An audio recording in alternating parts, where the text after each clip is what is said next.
I went into a coma from surprise when I saw this notification. That's why I was late. Hey guys, if you write a nice comment under the latest video you get the chance to be shown in the next video. Serious game developers of Reddit, what are your horror stories? Worked on a karaoke game. We had a cool gimmick where you'd be able to apply some filters to playback. Give yourself chipmunk voice or whatever. Easy to do. The FMOD library has a bunch of these built in. Management decided to drop that feature and use it as a pitch for another company. Instead we put an enhance option. This was meant to improve the sound. The real problem here was that this was poorly defined. They just wanted it to sound richer without any really indication of what that meant. We spent weeks bouncing it from the audio guy to developer, to management for management, to say not good enough and bounce it back. They just didn't get that you can't polish a turd. As you can see from these statistics and this player data, pushing this change would be disastrous. Well, I'm not convinced. Excuse me? I'm here holding a stack of numbers and projections and his only argument is that he didn't want to agree. No counter argument. Just nothing. Like talking to a wall. College never prepared me to deal with stubborn old men in high management positions. Thankfully I didn't need to prepare mine on I told you. So sign cause I got some other people to back me up, but boy did that suck.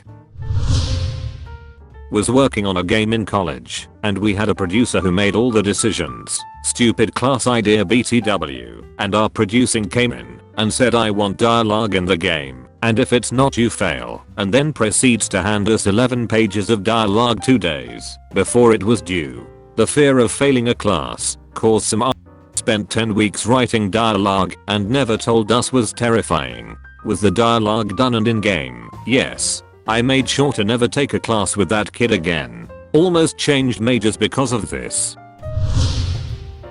I was involved in developing and designing a card game. Everything was going well. Finished the system for how Gamma Play would function and set the card layouts. The intellectual property holders were a couple that did most of the art based on their graphic novel. The IP holders break up halfway through completion. We had already hired on a third artist to do filler, but the workload doubled for them as the original two would not commit to anything anymore. Almost didn't get a final print run or release due to their relationship problems. G2A or the grey market. Enough said. In short. In long, your game leaking onto the grey market via any means, yourself being careless, a security issue, or a publisher acting without consent, for examples, will kill any revenue. Forever. My first commercial game had that happen. Worked 15 years on it, earned less than $2,000 with it, after it went onto the grey market for some pennies instead of the Steam price. My uncle worked for Heavy Iron, The Incredibles, Tak and the Great Juju Challenge, SpongeBob Battle for Bikini Bottom and the movie, and he quit years ago to form his own retail-friendly local gaming store. Why did he quit? Well, it turns out running a family-owned retail store in a volatile market like hobby games is actually less stressful than working in game dev. Between the expectations of long hours, salaried employment limiting overtime pay, even chances you'll see no recompense in the form of a bonus if the game sells badly, and the usual problems, management has zero grasp of what makes quality and what it takes to make a game and just throws out ideas based on what's popular. The pay-to-stress ratio is insane. My mom works for Riot, not even on the game dev side of things, and she's expressed similar opinions. It's why I 100% believe every complaint leveled at Rockstar over their dev culture, because every complaint is something I've heard from every family member I have in the industry. Been doing this a long time and all the absolute worst stories come from earlier in my career. Now I'm corporate AF and sure big companies do some stupid stuff all the time, but the really terrible and stupid stuff is everyone in the indie artistic or student world. The absolutely biggest / best was the first studio I started with some friends, 7 of us. Only one engineer who didn't really like programming, and we decided everything democratically. OMG, what a show. We got nothing done for a year despite hours of discussions every week. Finally we had to fire most of our close friends, found an actual engineer, and then did some crappy, but at least real contract work. It was super small ball, but it was enough to get my first real job. Thankfully we are all cool now, but it was definition a rough time for our circle of friends. It was great experience now though. Whenever I'm reviewing projects/teams, my first question is always say the producer wants to X and the designer Y. After tons of discussion you can't persuade one another. Who makes the final call? If that isn't crystal clear, you know they are a cow. My computer crashed after I created a level and I forgot to save. Procrastination. So scary it only needed one word.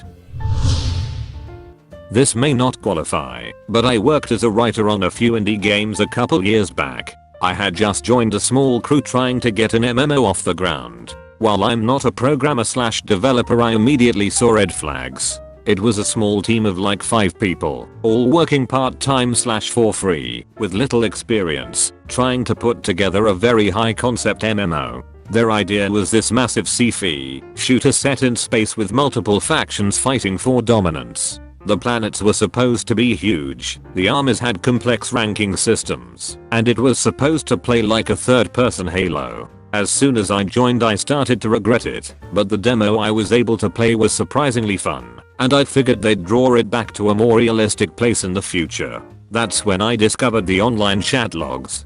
They had a log in the website that was like a group chat for the team. It had recorded all the discussions they had ever had on the site, and I started scrolling back to old chats. That's when I found that they had been through a dozen different developers, writers, artists, etc., all saying the same thing.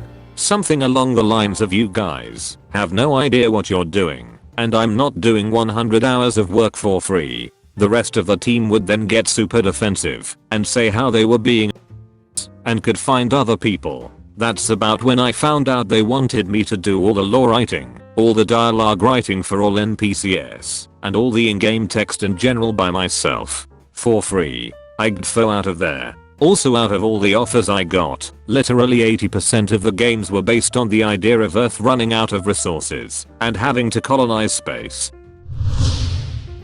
Didn't happen to me, but a coworker at his last gig. They had to work 18-hour days for like 3 months or be fired. This was a big AAA studio. They did get overtime pay, and the company provided free beer, but like, man, I'd rather be fired than work those hours. Edit. I will not disclose any info on the company or my coworker. A few years ago someone made a fresh YouTube channel and re-uploaded several videos of my unreleased game claiming to be the developer. They already had quite a few subscribers by the time I found out. A fan alerted me to the channel. They posted it publicly so everyone else saw too.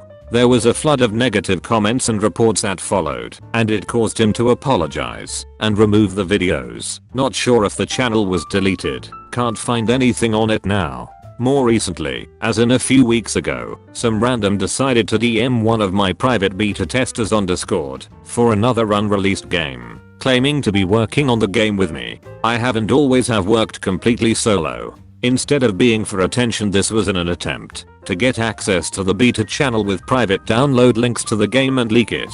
Of course my testers aren't stupid. This is one log he showed me. Back in college there were about 180 students working on one mobile game. As the year progressed people dropped out, and despite still having a ton of people the game went nowhere. 30 programmers, 150 artists and 4 designers. The designers couldn't focus anyone, so it fell apart. I couldn't get any art from the artists, even just a placeholder was too much work apparently.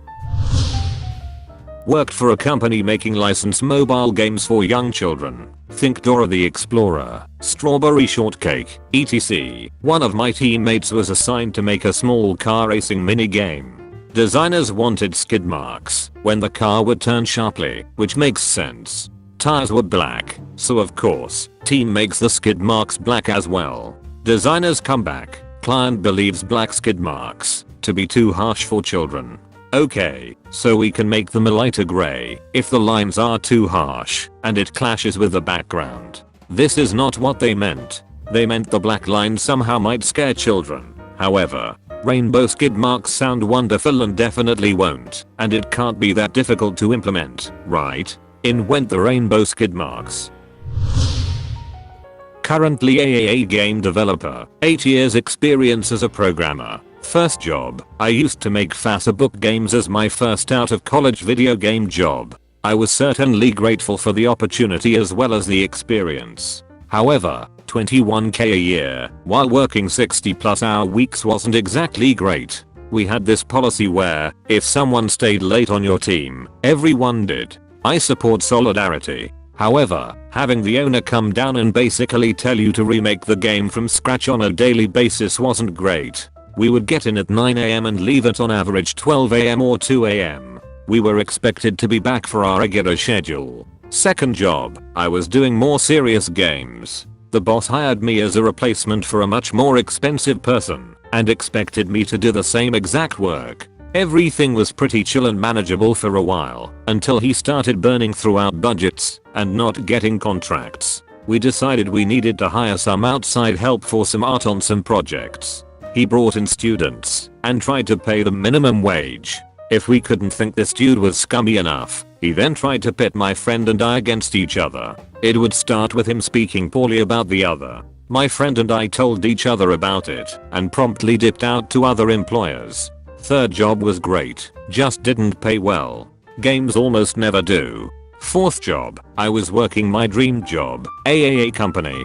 They hired a bunch of people and a good old boys club formed. Ours never did anything about it. In fact, ours supported it. This drove my manager out, me, and a few others out. I know there are a few more heavy hitting employees that are about to dip out as well. This is probably the one that saddens me the most. This was my dream. Who knew it would eventually be my nightmare? The last straw for me there was when my dog died and they didn't let me take a day off to deal with it on my own time. Fifth job, AAA company on games that most people have played. So far this place is great. Honestly, games are really hit or miss as far as culture goes. There are so many egos and politics you have to avoid in order to be happy. Boy, I'd say the worst one was my first professional job. I had been contracted to write the mobile version of a game for a company working with a pretty big publisher. The game was a movie tie-in, so not only did we have the publisher to answer to, but the movie people as well. Ironically though, the publisher was the worst of the two. Where to start? Well, for one thing the producer assigned to us from the publisher was a certified window licker. He threw out the design our head designer came up with. I don't know what it was. This was before my time. In order to do a simple puzzle adventure game. Not a big deal I guess, but then he'd start nitpicking everything way ahead of schedule and expect me, the lone programmer, to drop whatever I was doing to address it. For example, I'm trying to finish building the engine so the game, it now, runs, and he's logging bugs against Gammaplay, which is not done, and he knows it's not done. Then there's the infamous sound hack I posted about last time, where he swore on a stack of Bibles that we wouldn't have sound effects and then expected me to add them at the last minute after we'd already allocated all of our RAM and storage. Or how about the total bad faith where he'd ask for my opinion on something, and unless I simply said yes he'd start looking for ways to prove my no wrong. Like every time I said we didn't have the space for something he'd pull in one of their engineers to review my code looking for things to optimize, which would waste time as I spun my wheels endlessly rehashing trivial instead of finishing the game. He'd also ask for stuff without putting it in writing and then deny he ever said it. I started telling our producer to get his in writing. He refused. Speaking of our own producer, he was no help. Everything this guy wanted, I had to do, whether it was feasible or not. Never pushed back, never argued, nothing. So it was all left to me, and then suddenly I start getting called out on my attitude and being gaslit on how I was getting mad over nothing. Or that we had 4 months from start to finish, which wasn't enough time, and then got our deadlines moved up and additional work added. I was napping on the floor of my office at points. Shared an apartment with the producer and our musician. I was away from my wife, had to temporarily room in Seattle. I was from New Jersey, and the musician was pulling girls every night from my space, so I couldn't even come home and flop with a DVD and a beer, because he'd need the living room. That's just scratching the surface. One of the worst 4 months of my life and a terrible introduction to the industry I'd been trying to get into for over 6 years. The game got decent reviews. The publisher is out of business. The game company is now kinda famous, even though they weren't back then. I'm not in game dev anymore. Best part though, we launched, then celebrated by going to see the movie. The books it was based on were great. The movie sucked.